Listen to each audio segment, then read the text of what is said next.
Greetings, everybody. I hope this message finds you well. It's my honor and privilege today to bring you a presentation about the 2021-2022 proposed Rome City School District budget.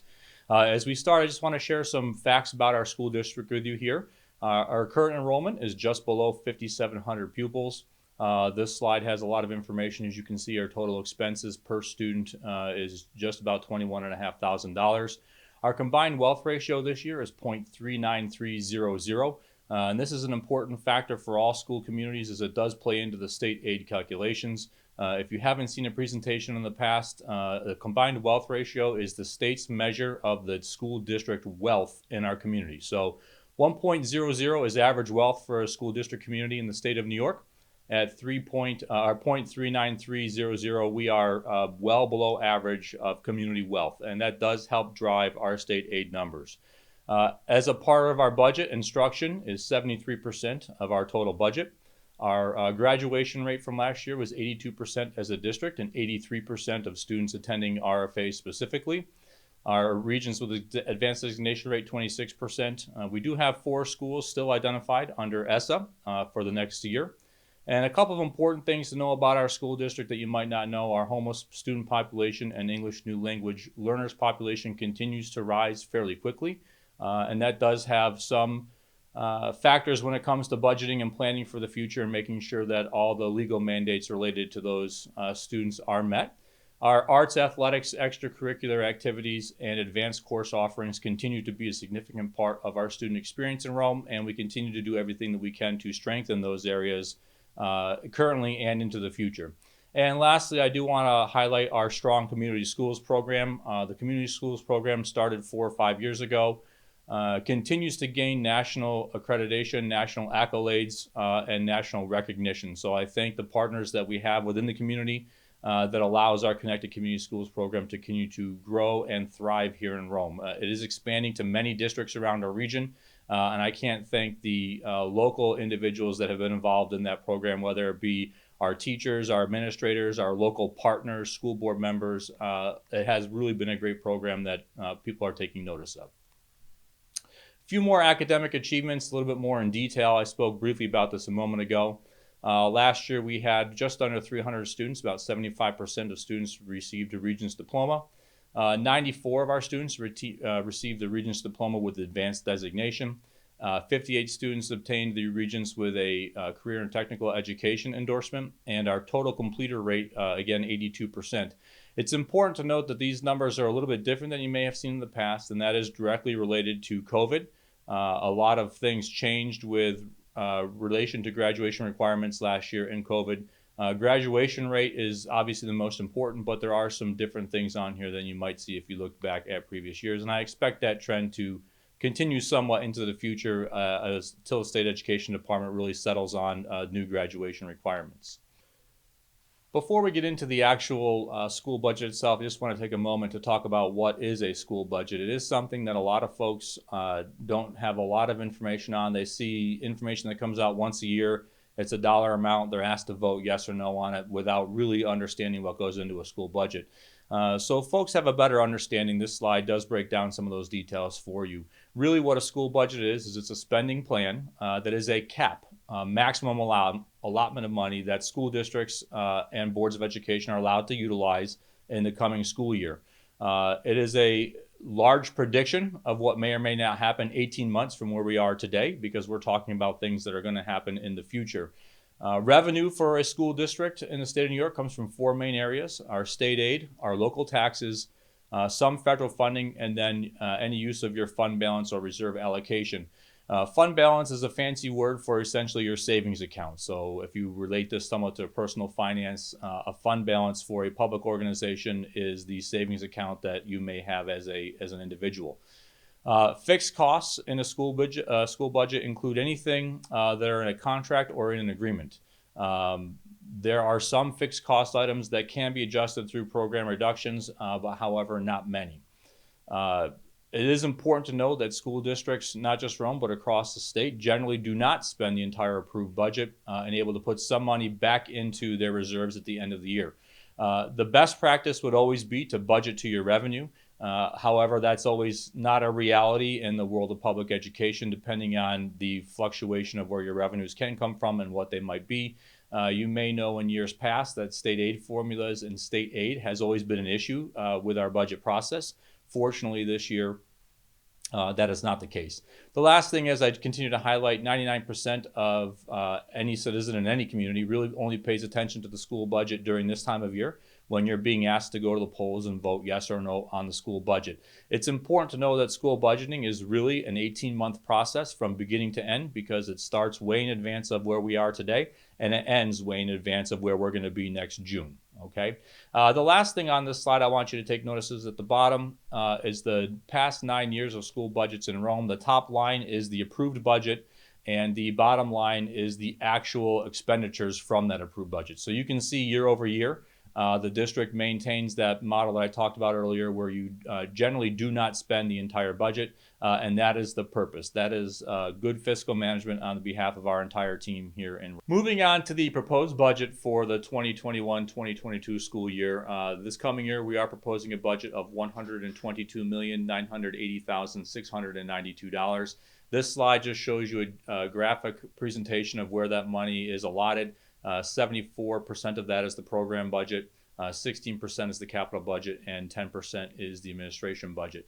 We have done presentations to the board in previous months that break down those three categories a little bit more deeper. If you're interested, please visit our website to see some of those slideshows and presentations to get a better understanding of what is actually within those three categories. This slide does show you the proposed expenditures by type, and these are through budget codes. So you can see that our payroll codes amount to almost 40% of our budget, and another 28% is our benefit code. So in total, almost 70% of the district budget is directly related to the staffing of the district and the people that are working every day to keep our schools open. As you look through this, you can see some different numbers within here. Our BOCES codes down at the bottom are representing 11%. And contractual codes are almost 9%. Contractual codes can be anything from any contract that we have with a vendor, legal services, transportation services, anything of that nature would fall into that category. In total, you can see at the bottom that $122.9 million number, and just the breakdown of how each thing is financially. Next slide, I just want to talk briefly here about how these codes break out historically. You can see the proposed budget for next year as compared to this year's current budget and last year's actual budget as well.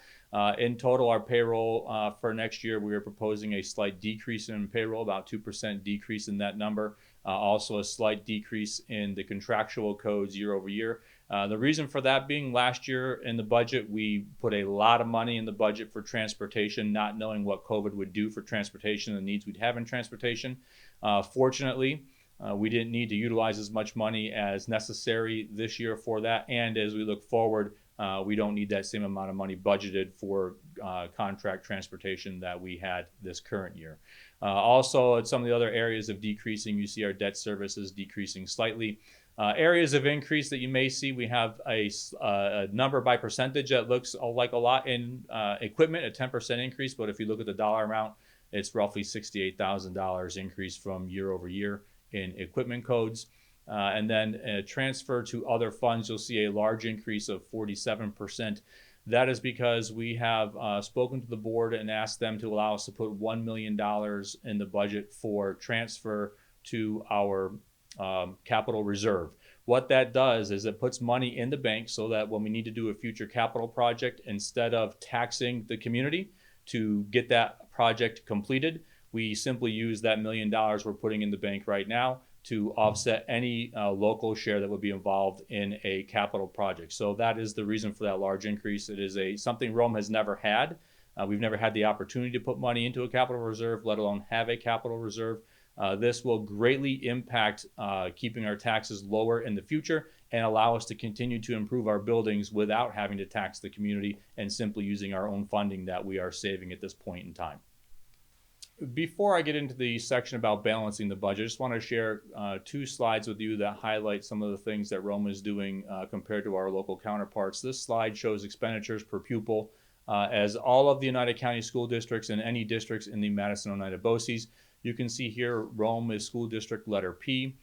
This essentially shows that we're keeping our spending down per pupil as best we can. And on average, our district does a good job of making sure that we are allocating money that we have to the resources that we need to assist our student learning. So this is a positive for the district that we continue to spend wisely and not overspend our budget in areas where it will cause issues in the future. Even more importantly than that, to accentuate the management of the school budget in our finance department and our business office, this is a graph of the same districts, all of Oneida County, all of Madison, Oneida, Boces. This is the actual change in spending from 2018 to 2019.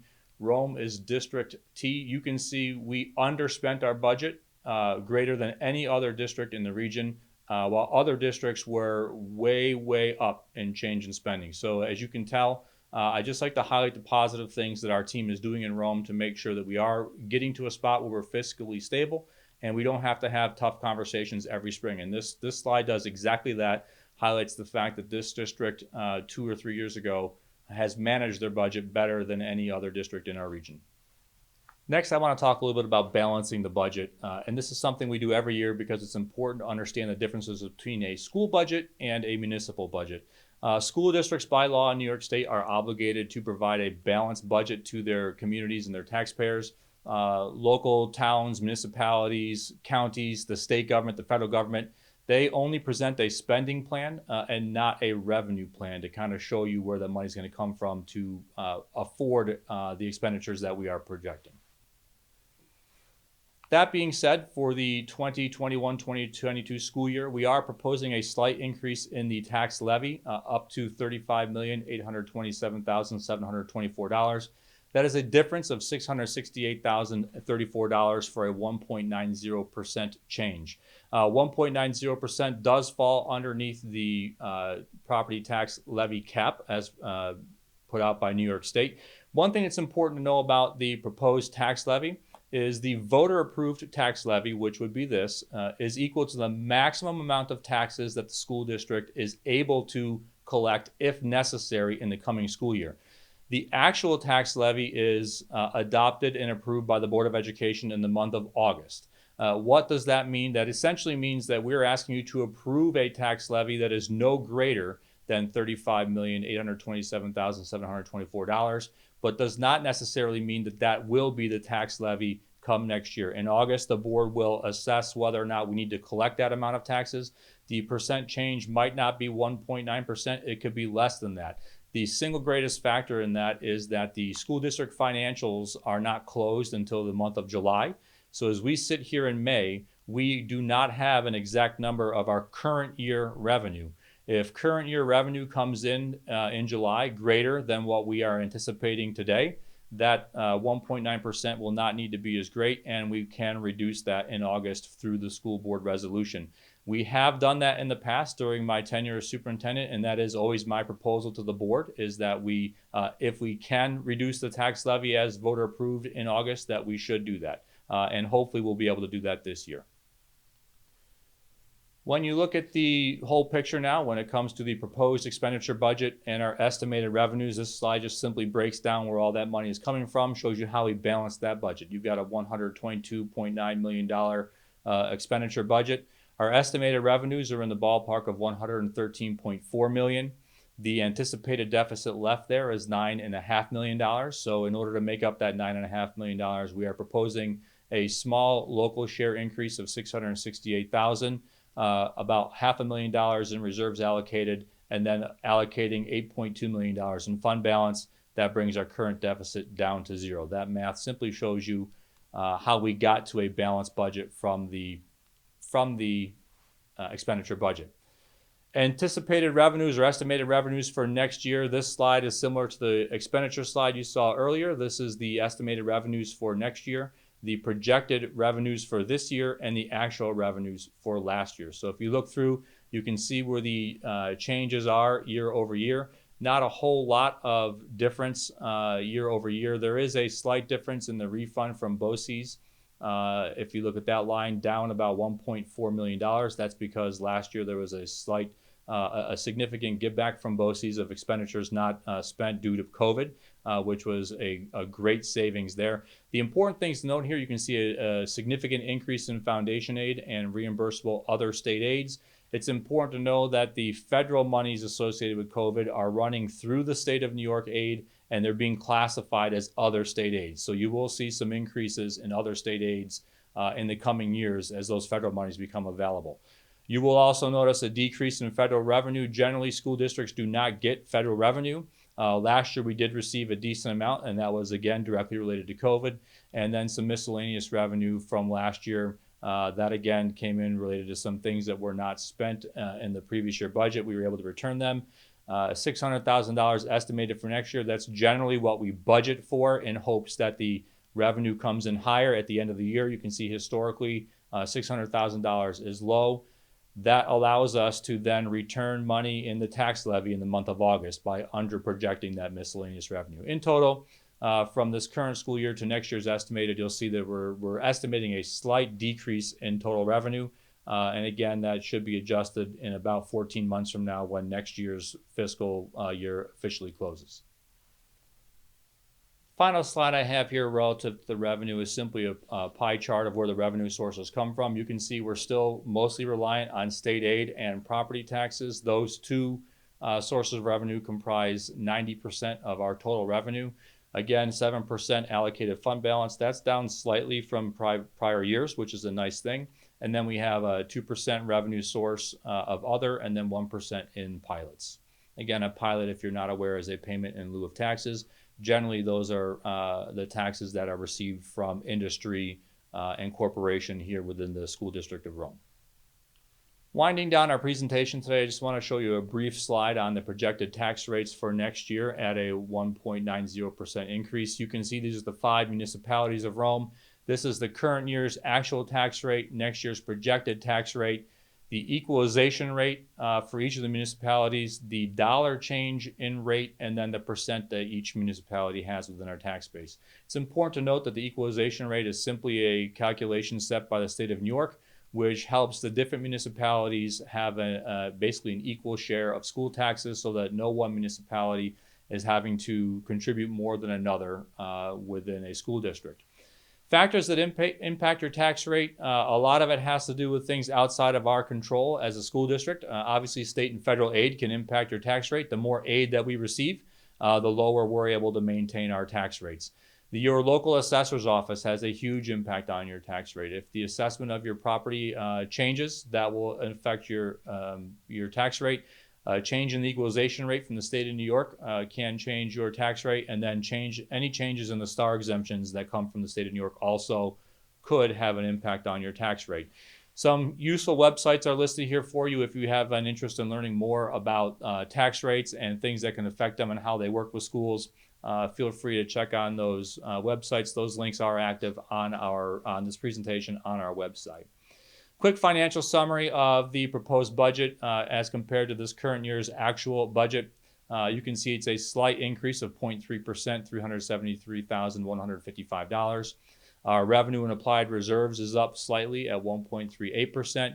Tax levy also up slightly, 1.90%. Again, that's not the actual tax rate. That's the tax levy. That's the tax levy we are asking you to say vote yes or no on.